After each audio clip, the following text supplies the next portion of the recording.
everybody. My name is Michele Neskey. I'm a physician assistant and in oncology, and I'm really excited to be doing this webinar with you today in collaboration with Picmonic, otherwise known as the Posh PA on all social media platforms. So today, I'm going to talk about real world solutions to success in PA school. I remember vividly, the days of PA school and the amount of information that is coming to you in a short period of time. And so when I was in school, we didn't have some of these amazing resources that are available to us now. And I sort of have been saying, I wish I would have had this resource with Picmonic while I was in PA school.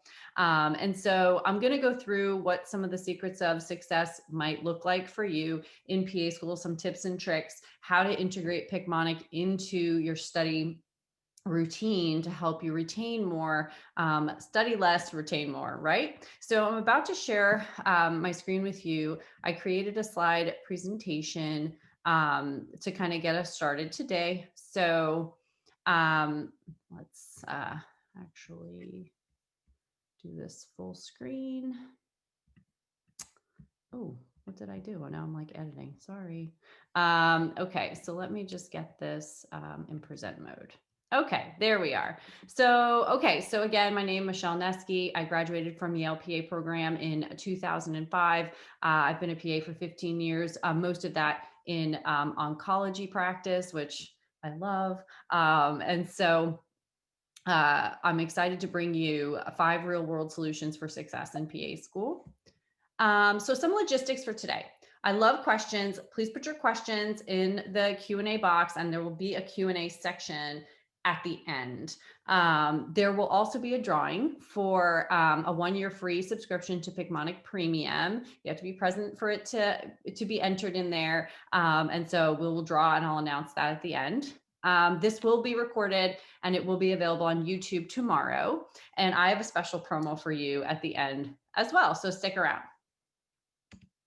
So again, I'm Michele Neskey, again, graduated Yale PA program. I'm the former president of the Association of PAs in Oncology. I am a student preceptor and a guest lecturer at my local PA program here. I'm also owner of the Posh PA, where I counsel and coach pre-PAs as well as PA students on their journey to PA and beyond. I also work with a lot of practicing PAs as well. I discovered Picmonic while I was prepping for a PA school lecture. And to be quite honest, was like, wow, I have not talked about this topic in a long time, because even though I'm in oncology, I haven't specifically talked about polycythemia and things like that in a long time in a teaching format. I'm like, I better go refresh myself. And I found Picmonic as I was Googling for videos or resources to help me do that.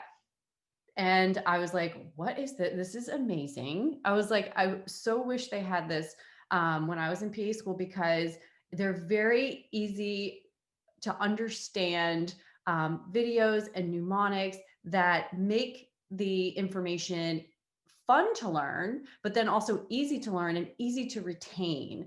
And so I just fell in love with it and have since been recommending it to a lot of students who are in PA school, or especially in med school and even in nursing school, because Picmonic covers the whole gamut. So again, so wish I had this when I was in PA school. So we're going to get started with, secrets to success, and I will kind of integrate into here a little bit about how you can use Picmonic in some of these scenarios to help you study and help you sleep more. Okay, so the very first tip, real world solutions, we're going to talk about setting the stage. So now you see this lady sitting here with cats all over her and her laptop. Do you think this is an effective study environment? No, there's probably a TV in front of her. There's probably people in the background, but just having the cats and the laptop and all that is not a good setup for success. So your environment reflects your state of mind, right? If you have a messy, cluttered environment, you're going to be looking all over the place. You're going to be completely distracted. On the left, you see a very, very cluttered workspace. While there's some cute decor there, it's very busy and very distracting to the brain. and to the eye to look to other areas while you're trying to focus on one thing. On the right, you see a clean desktop, some fresh air, some light coming in from the outside. Doesn't need to be fresh air depending on where you live, but natural light actually, can get your brain more stimulated. Having anything that you need by you off to the side, clean desk space, that should reflect your state of mind. Clean and ready to go, focused on what you're doing at the task at hand.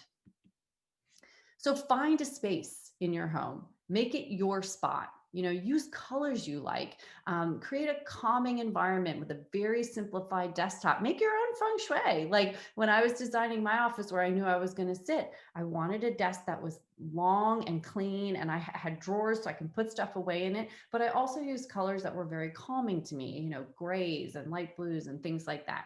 So it's really important to find some spot like that in your house.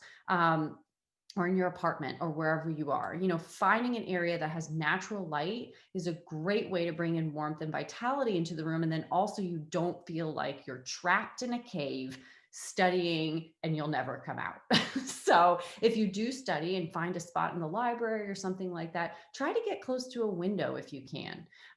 It actually stimulates the hypothalamus and the pineal gland, and it can improve hormonal regulation, immune health, and carries many other benefits. So try to get near some natural light, or at least take study breaks in natural light.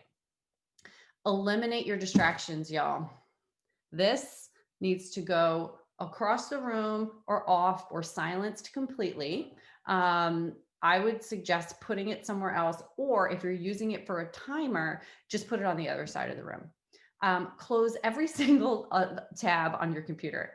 My husband, for real, y'all, is the king of 75 tabs. I don't even know how he does it. I don't know how he can focus on one thing when he has 75 tabs open on his computer. And you have just the smallest thing to be like, oh, let me check that. Oh, let me check that. Everything else off except for the tabs that you need. And then determine what time of day that you study best. Are you a morning person? Are you a night person?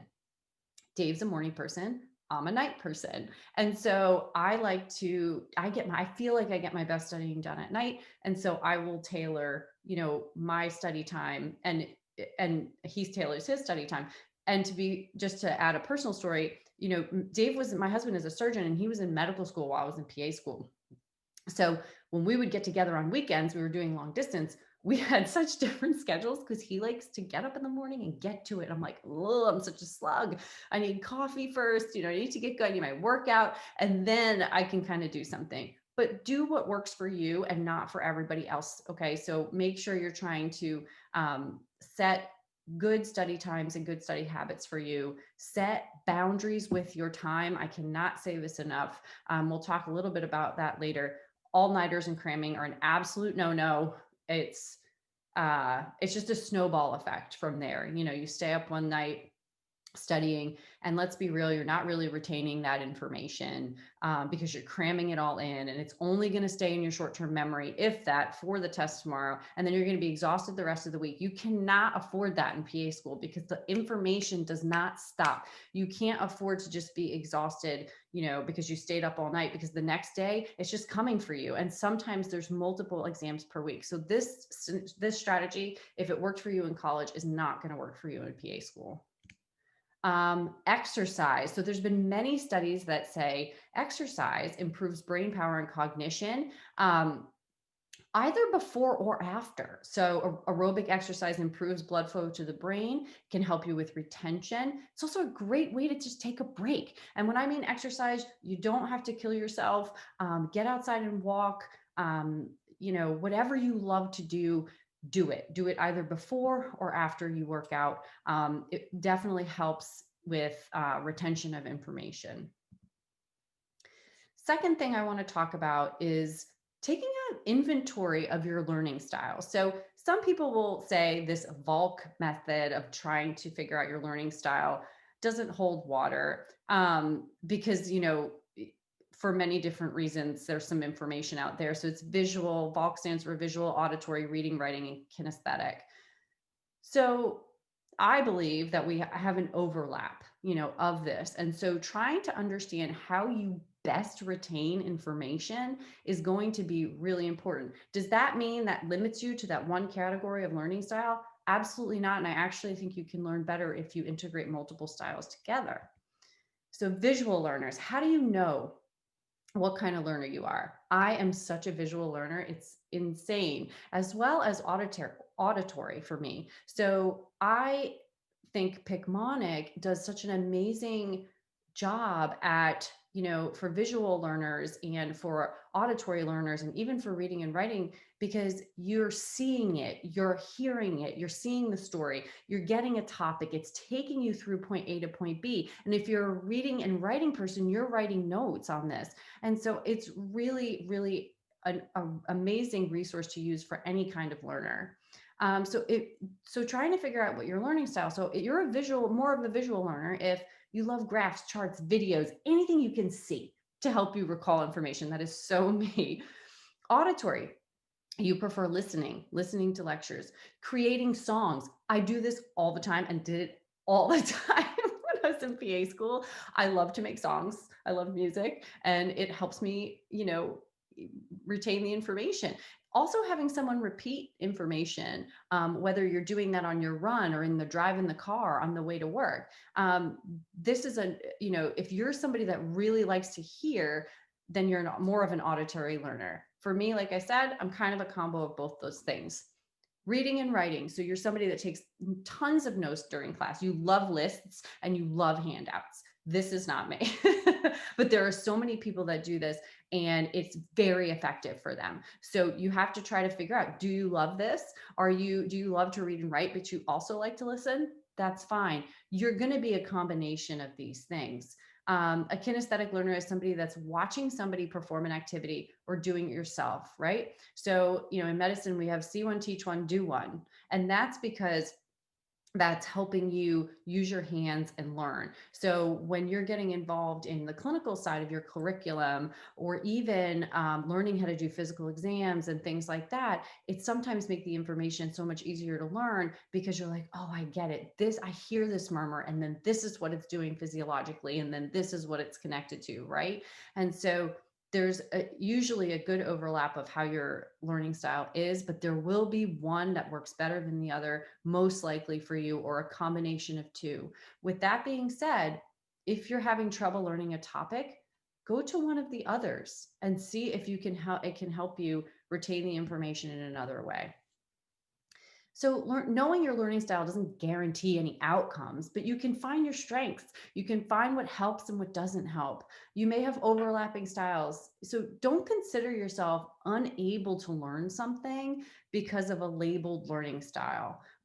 Be creative. Find a way to use a combination for your success. If you're struggling with a subject, like I said, I'm a combo of visual and auditory. I tend to combine a lot of different tactics.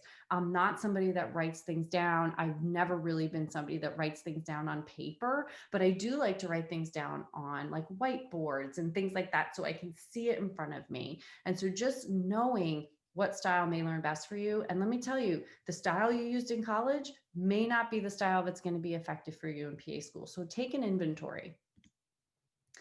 So number 3, how to study.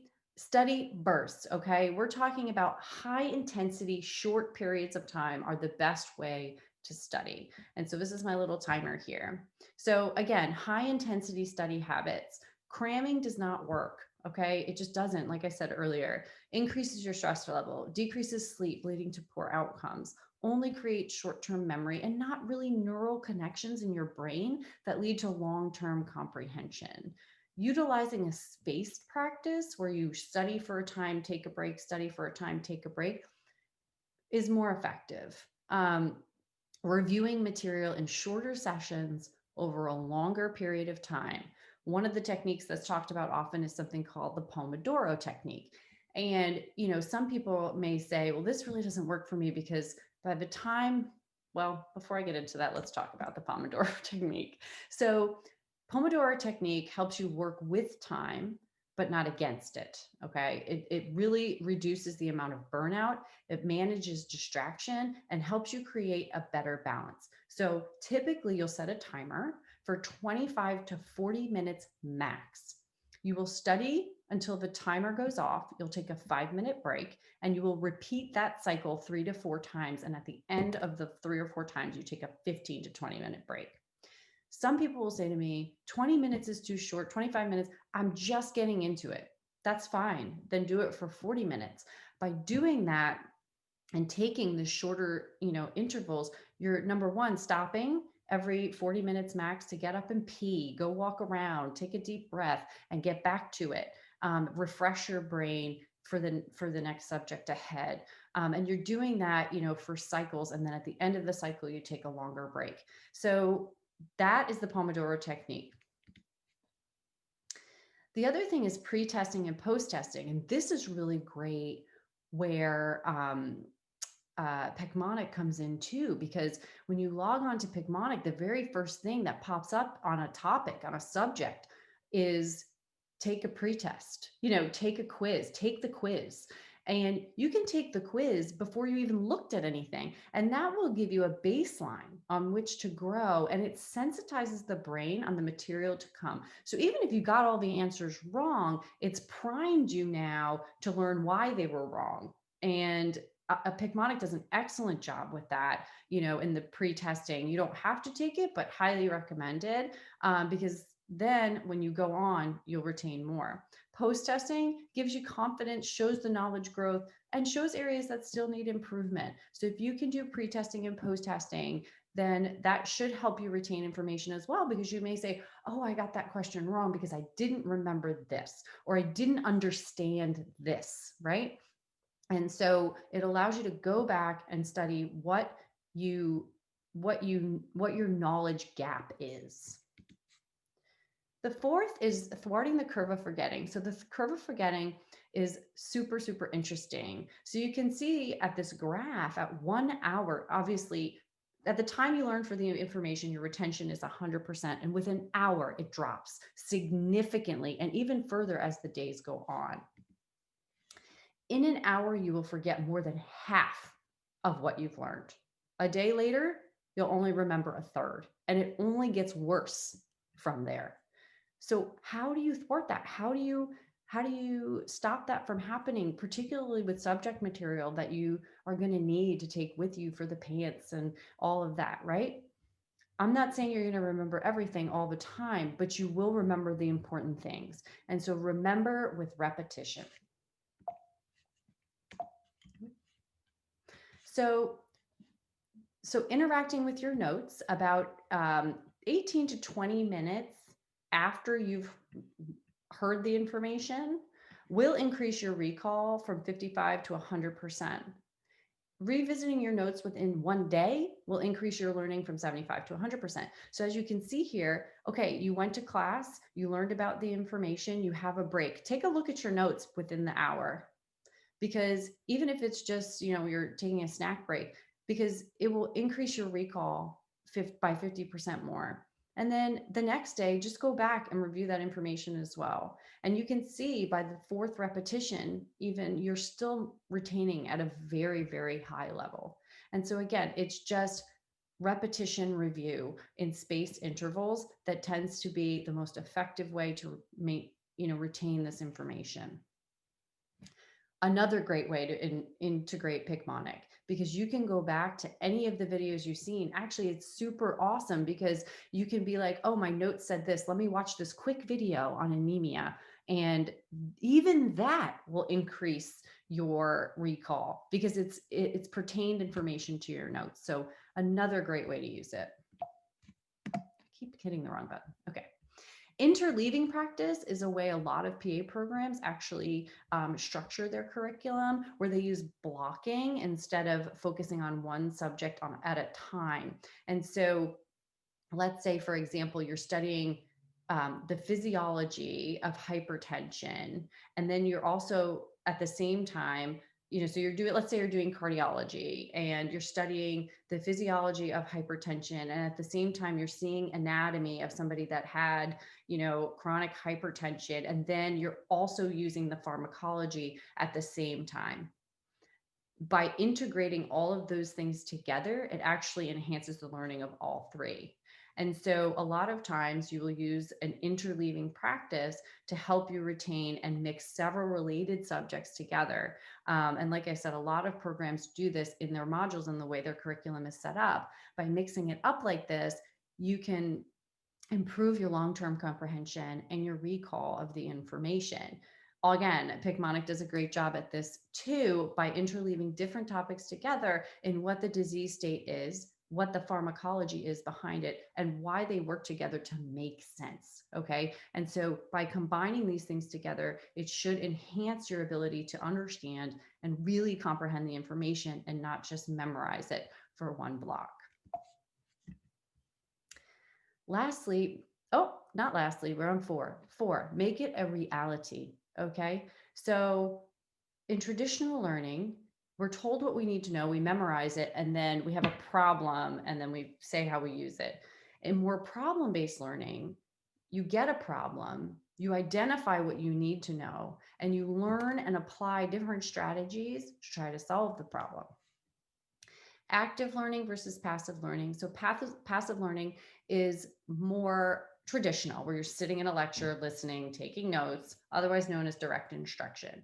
Active learning are when students do group activities and engage in activities or problems that allow them to work together and reflect ideas off of each other, which is great for learning clinical medicine and doing case studies. This can include group problems, games, or even peer instruction.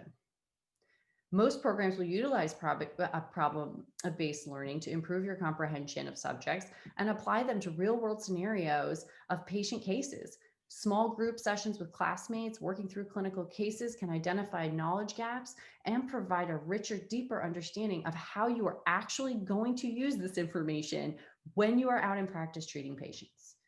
Using active learning with interleaving techniques while mastering communication and teamwork leads to lifelong learning. And I will say that as a practicing PA, I'm still using this problem-based learning when I, approach a patient that's complicated and I'm bouncing ideas off the attending physician, or I'm calling the radiologist, or I'm calling the, pharmacist and things like that. This is what medicine, the practice of medicine is like, and really will help you to apply this to a real world setting and have you be more successful in remembering the information. Use your resources, okay? Picmonic combines a lot of these resources to ensure that you will thwart the forgetting curve and be actively engaged in your learning, okay? So should be number 5, is use your resources. Pre-testing and post-testing with Picmonic within the site, making it so easy to assess your progress and assess your understanding. And the most important thing is to make your studying more efficient, and so that you're not, spending hours and hours and hours. Now, with that being said, I will say that I think my numbers were wrong, and I'm sorry about that if they were on my slides. But so just before I get to the conclusion, I will say that in PA school, the amount of the sheer volume of information at the pace at which is being presented is very overwhelming. And while you may want to spend hours in a chair on one topic, I highly recommend that you use a method in which you're taking short bursts of breaks and you're trying to revisit some topics as you go along to help you remember them better, and go forward. I think if you can get into a rhythm like that, it will make you feel more successful as a student. Will there still be times that you just want to cry, like there's no possible way? 100% yes. But hopefully my talk today has given you some tips and tricks to be able to explore different learning habits and explore yourself to figure out what may work best for you utilizing amazing resources like Picmonic. So in conclusion, number 1, my 5 real world solutions set the stage. Make sure you have an amazing learning environment to set yourself up for success. If that needs to be in a library or it needs to be in a small area of your home, make sure to get some natural light. Take a learning style inventory. Make sure that you're utilizing techniques and systems that cater to your successful learning style. High intensity habits using a system like the Pomodoro method, spaced practice, short bursts over a period of time, taking breaks to balance out the rest of your life, and also prevent you from being so burned out. Thwart that curve of forgetting by trying to review your material, within an hour, within a day after you've received it, to help maximize how much you've retained, over that time. And lastly, make it a reality. Apply it to a patient, apply it to a real world scenario. Go look for cases, do case studies, do questions. Let's make sure that we are really applying this to how a real world scenario will be. Also, did I say happy PA week to everybody? Happy PA week to everybody. That's so amazing. Okay, so the first question, what are some ways to keep up with all the material in PA school? It's so difficult to keep up with old information plus new information. Okay, so what I would say in this particular scenario is you definitely want the new information, obviously, as it's coming at you. But if you can figure out a way to, basically, what I would say is, you don't have to go back, obviously, to your previous module and say, I'm going to remember all this forever. That's not going to happen. You are going to remember the important takeaways from that module or that system that you're learning about, and then start learning your new material. You have to make sure that you're learning the new material, but a great way to go back and be like, I should review this material, is to use Picmonic, use the videos, use the quick and easy things that you can watch quickly and see.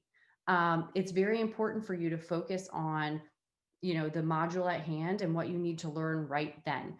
I think people get very, very flustered with, oh my God, we just finished that module, I'm not going to remember anything. You're wrong about that. It will come back to you. And as you finish each thing, you're collectively learning more information. And so don't get frustrated about what you didn't know then. Okay. So just focus on what you're doing now.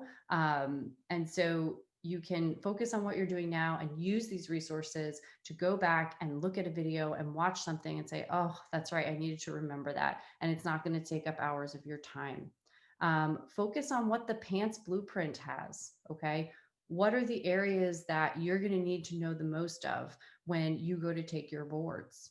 And, that's a good way to sort of structure it. But again, as you're moving through it, learn the material as it comes, and don't kill yourself going back and back and back to each thing. You will carry things forward. Okay, so I hear a lot about the Pomodoro technique and spaced repetition. I've been trying to utilize them. What I don't find a lot of information about is how far apart students should space out their studying. Say I'm studying hypertension, and after studying on day 1, do I wait till day 3 to look at that specific topic again? What time frame is considered spaced? I think that spaced practice is exactly what you just said. So I think it's over the course of 4 to 5 days. So for example, if you get the information about hypertension on day 1, then obviously I would look, on the first time, I would study it on day 1 and then go back 5 days later, if you can do that. So day 3 to day 5, I would say, is probably a good avenue for spaced, particularly if you're doing a module or a block that involves all of cardiology, right? Because you're going to be doing cardiology, you're going to be doing hypertension, then you're going to be doing valves, and then you're going to be doing arrhythmias and all these different things. And so to get hypertension presented to you on one day, study it the next day, but then the next day you're getting, valvular disease presented to you. So you're leaving hypertension for a couple of days. The next day you're going to study valvular disease. 3 days later, you're going to study that. You're going to go back to hypertension, so that you're kind of spacing it out like that, if that makes any sense. I think it does, but I hope I'm explaining it well to you. Okay, I have a couple of questions. A second-year PA student wanted to know, any pearls or tips to be successful in rotation?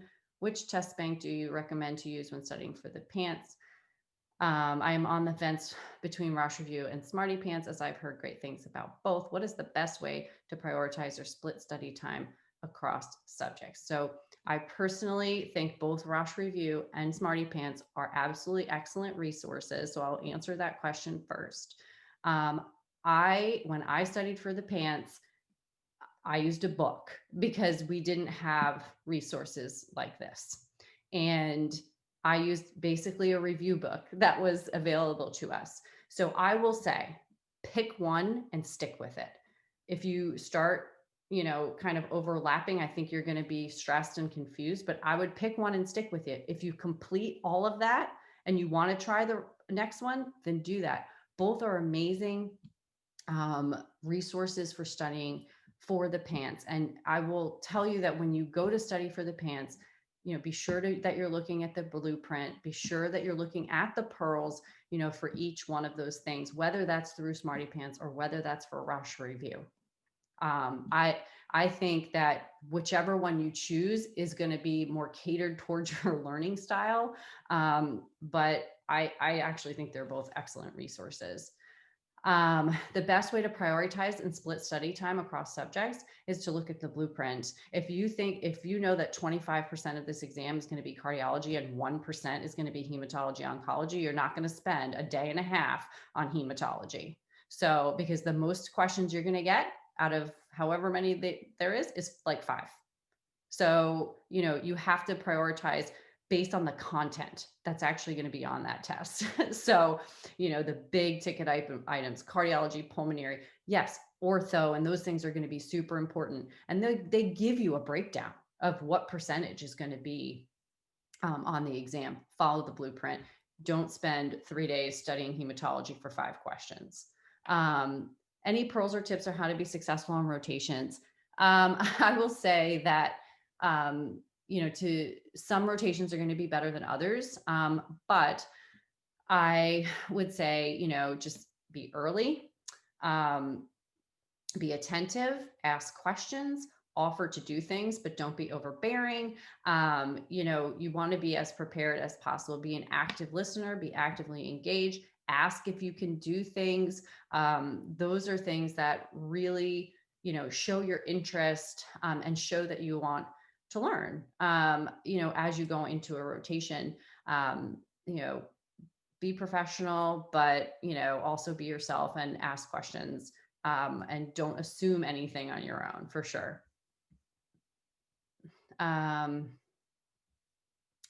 Okay. So I think I answered most of the questions that we are getting here. It looks like, what is it like? Oh, here's another one. What is it like when it comes to your first PA job? Are you expected to know everything? Are you expected to know everything, or do you get some extra training in that specialty before they let you see the patients on your own? So there's usually an onboarding process when it comes to your first job. So you are definitely most likely not going to be thrown into a fire if you picked a job that you like the environment. And that's something you're definitely going to ask when you go interview for a job, is what is your onboarding process like for a new graduate? And so I would definitely make sure that you ask that when you go for a job interview. No one's going to expect you to know everything, especially in a specialty setting. I mean, I was a PA for almost 2 years before I went into oncology, and the learning curve was intense. No one expected me to learn or expected me to know everything up front. They did a really nice job training me, and I obviously had to take a lot of initiative on my own. But you want a place that's going to train you and be willing to work with you and teach you, so that you can learn and know the information. And it will also take a lot of effort on your part as well. Does Picmonic have diagrams and charts? Yes, they have tons of things, mnemonics, and downloadables and things that you can use to help enhance your learning if you're a different type of learner. And again, I really feel like resources like Picmonic do make it easier for spaced practice, because let's say you studied hypertension and you're like, oh, okay, I already studied, hypertension. I feel like I got a good handle on this. It's day 3, but let me just go back and watch this video real quick and just, make sure I understand essential hypertension versus secondary hypertension. And so I think, that's important. I'm not going to sugarcoat the fact that being in PA school is like drinking from a fire hydrant, where the information is coming at you super fast, in, in a large volume. And so is everybody's study technique going to be the same? No, but there are things you can try to improve your success, with some of the tips I gave here today, and really understanding in what situation you flourish and learn best. If you are still struggling, despite all of that, I highly recommend you speak to your professors, and your faculty, because they don't want to see you fail. You should not suffer alone. You should be talking to somebody and making sure that you're being set up, for success. So